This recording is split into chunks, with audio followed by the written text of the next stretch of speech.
வணக்கம் நண்பர்களே. இன்று நம்முடைய இந்தியாவின் ஒரு மிகப்பெரிய குறையாக இருக்கிறது கடல் வளம். அது கொஞ்சம் கொஞ்சமாக குறைந்து கொண்டே வருகிறது. அது எதனால் என்று ஒரு சற்று திரும்பி பார்ப்போம். இந்தியாவின் கடலோர பகுதிகளில் மீன் பிடிப்பது தொடர்பாக அண்மை காலங்களில் மீனவர்களுக்கிடையே நிகழ்ந்து வரும் மோதல் சம்பவங்கள் அதிகரித்து கொண்டே வருகிறது. இது நமக்கு கவலை கொள்ளத்தான் செய்கிறது.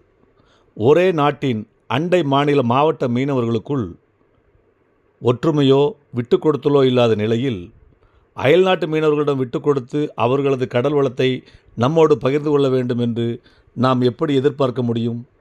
நிச்சயம் முடியாது.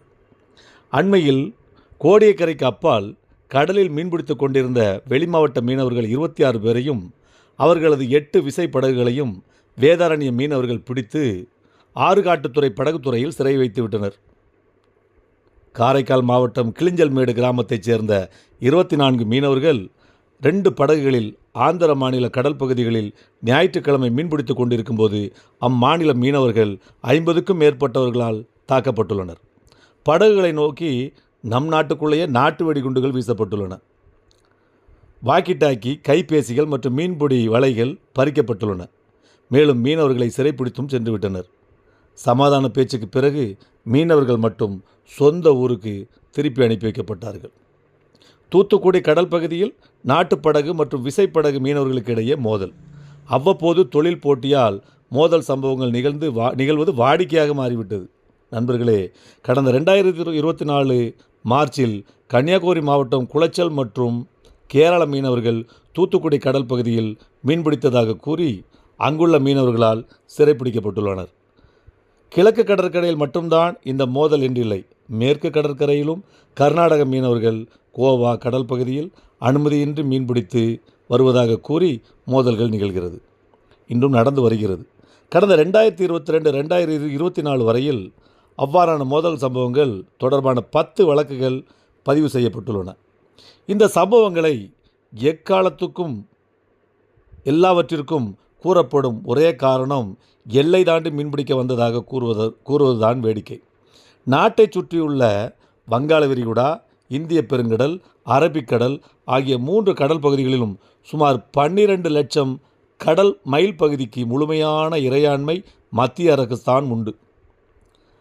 சுமார் 200 கடல் மைல் பகுதி வளைவில் உள்ள பொருளாதார வளங்களை பயன்படுத்தி கொள்ளலாம்.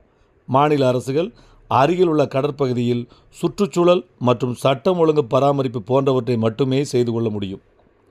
ஒரு மாநில மீனவர்கள் கடலை சொந்தம் கொண்டாடி கொண்டு மற்ற மீனவர்களை தங்களது எல்லைக்குள் வரக்கூடாது என்று சட்டப்பூர்வமாக தடுக்க முடியாது. ஆனால் மீனவர்கள் அவரவர் பயன்பாட்டின் அடிப்படையில் செயற்கையான எல்லை ஒன்றை உருவாக்கி கொண்டு மோதிக்கொள்வது வாடிக்கையாகவும் இருக்கிறது, வேடிக்கையாகவும் இருக்கிறது. நண்பர்களே, நாட்டின் கடல் பகுதியை எல்லையாக கொண்ட 9 மாநிலங்களிலும் மீனவர்கள் எதிர்கொள்ளும் இந்த மோதல்களுக்கு முக்கிய காரணம் கடலில் மீன்வளம் குறைந்து வருவதுதான். இது எதனால்? மாறி வரும் நவீன மீன்பிடி தொழில்நுட்பத்தின் பயன்படுத்தி அதிவேக விசைப்படகுகள் மற்றும் தடை செய்யப்பட்ட இரட்டைமடி வலைகள் பிரச்சனையால் தான் இவைகள் ஏற்படுகின்றன.